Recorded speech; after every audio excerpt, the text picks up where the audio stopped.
1953년 2월에 열린 미 국가안보회의.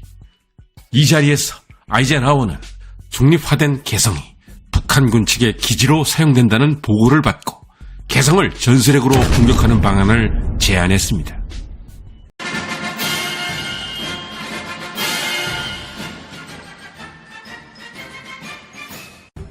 구독자 여러분 대부분은 알고 계실 것입니다. 한반도의 통일을 목표로 전쟁 확대를 주장했던 메가더와 남한만 유지하는 제한전을 하려고 했던 미 트루먼 정부와의 불화말입니다.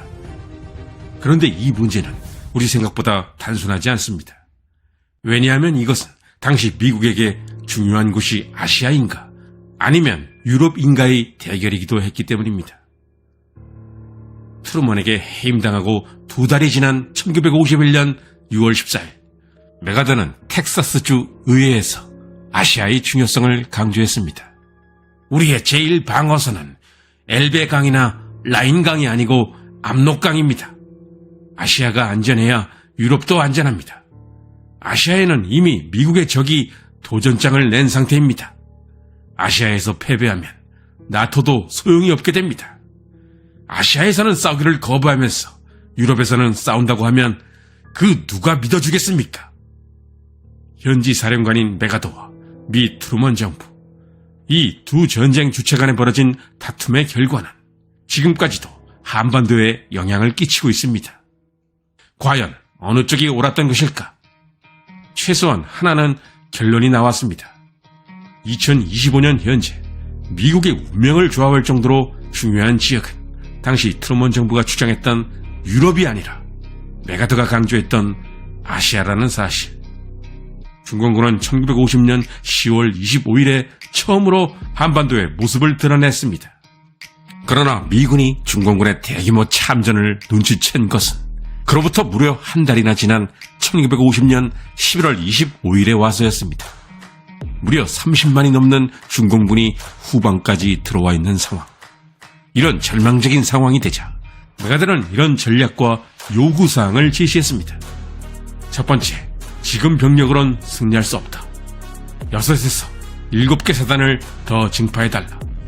두 번째, 중공군의 보급기지가 된 만주를 폭격하자. 세 번째, 중국의 해안을 강력한 미 해군으로 봉쇄하자.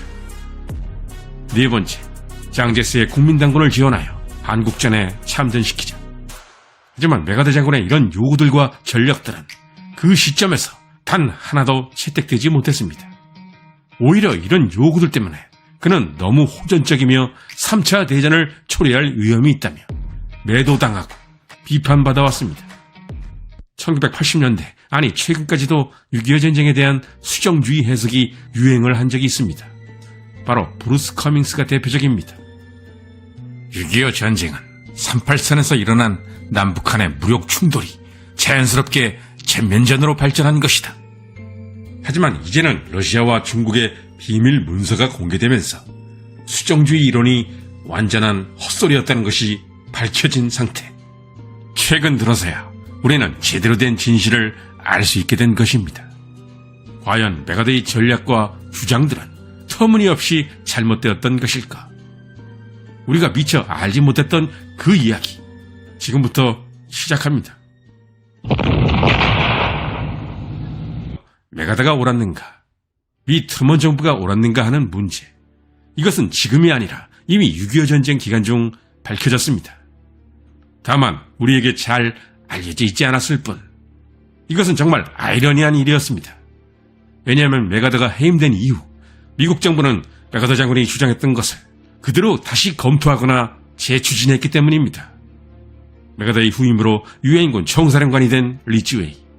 1951년 1월 리쥬웨이는 중공군을 패퇴시키기 위해서는 이 병력으론 어림도 없고 획기적인 병력 증원이 필요하다고 콜린스 미 육군 참모총장에게 요구했습니다. 그리고 그해 9월 한국에 온 브래들리 합참 의장에게 적어도 6에서 7개 사단의 증파가 필요하다고 다시 건의했다가 거부당했습니다. 이를 보면 메가더가 이전에 했던 병력 증강 요청은 결코 무리한 요구가 아니었던 셈. 1951년 3월 24일 메가더 장군은 성명을 발표합니다. 그는 이 성명에서 중공군 사령관 펑더바이에게 항복하라는 최후 통첩을 보냈습니다. 이건 날벼락이었습니다. 그 시기 트루먼 정부는 휴전을 준비 중이었기 때문. 메가더의 이런 느닷없는 최후 통첩은 트루먼 정부의 이런 계획을 망쳐버렸고 결국 이 성명은 메가더 해임의 직접적인 이유가 됩니다. 그렇다면 메가더는 왜 트루먼 정부를 거스르며 굳이 이런 최후 통첩을 했을까? 그것엔 이유가 있었습니다. 1951년 3월 말, 사실 이 무렵은 유엔군이 전세를 완전히 반전시켜 북한으로 훨씬 더 깊숙이 치고 올라갈 수 있는 절호의 찬스였습니다. 1951년 3월 15일 서울을 다시 재탈환하고 임진강 하구, 화천, 간성을 연결하는 캔사스 라인까지 진격한 유엔군.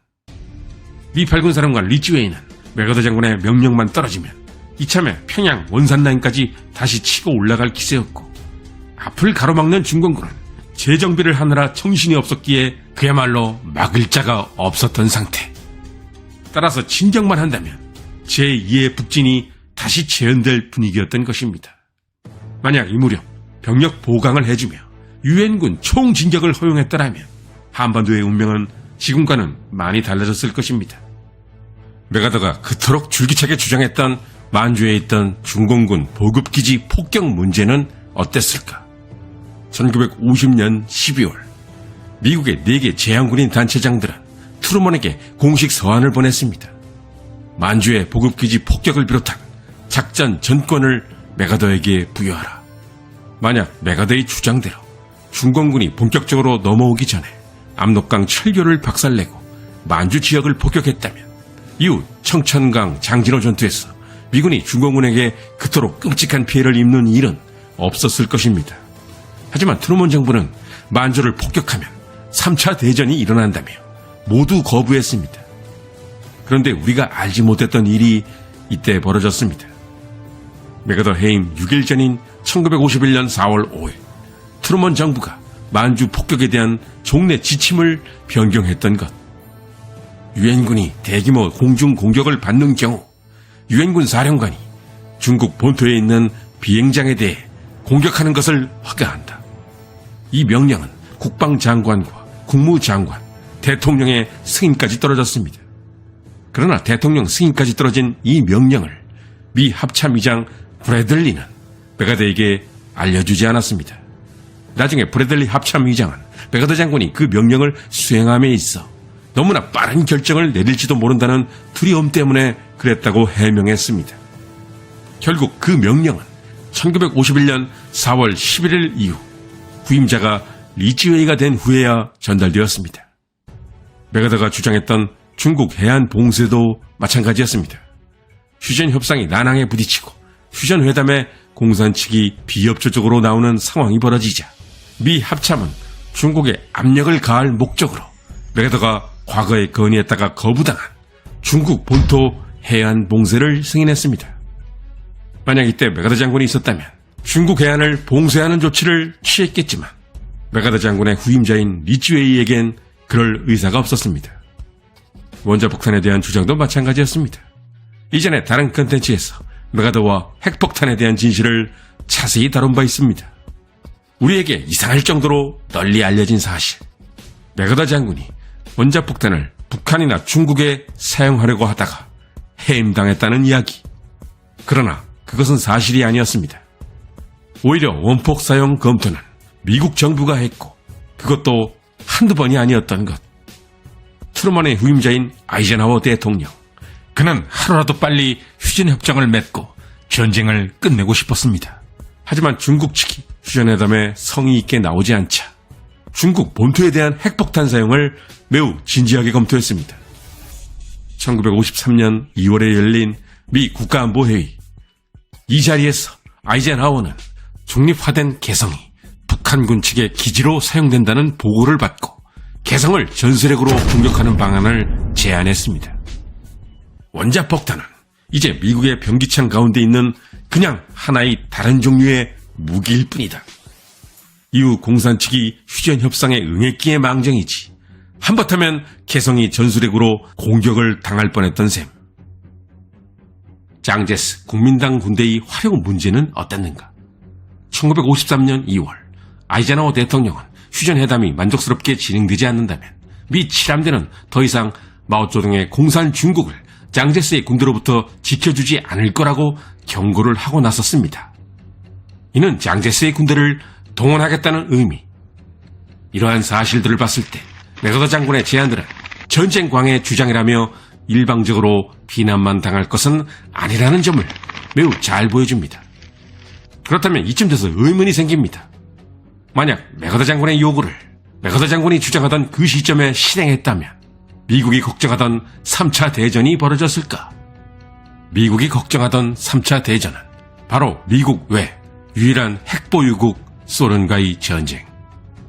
물론 맥어더 장군은 절대 그런 일은 일어나지 않을 거라고 주장했습니다. 그는 스탈린에게 소련은 소련이고 중국은 중국이기에 미국이 본격적으로 중국과 맞붙는다 해도 소련이 바로 기입할 가능성은 없다고 봤던 것. 그런데 소련의 스탈린이 어떻게 나왔을지를 유추할 수 있는 자료가 나와 있습니다. 1950년 3월 30일부터 4월 25일까지 비밀리에 모스크바를 방문한 김일성. 그는 스탈린을 3번 만났는데 이는 소련 측 기록인 김일성의 소련 방문에 대한 보고서에 자세히 나와 있습니다. 스탈린은 이 회담에서 김일성의 무력 침공 계획을 최종 승인했습니다. 그러나 단서를 달았습니다. 우리 소련은 세계의 다른 지역에서 미국과의 심각한 대결에 직면해 있다. 따라서 우리가 한반도에서 미국과 직접 맞설 거라는 건 기대하지 마라. 만약 미군이 참전해서 북한이 밀리게 된다면 우리가 아닌 중국의 마오쩌둥 동지의 도움을 받아라. 스탈린은 마오쩌둥을 이용해 북한이 패배할 경우에 대해 미리 보험을 들어두면서도 자신이 직접 미국과 대결할 마음은 아예 추호도 없었던 것이었습니다. 끝까지 시청해주신 시청자 여러분께 감사드립니다.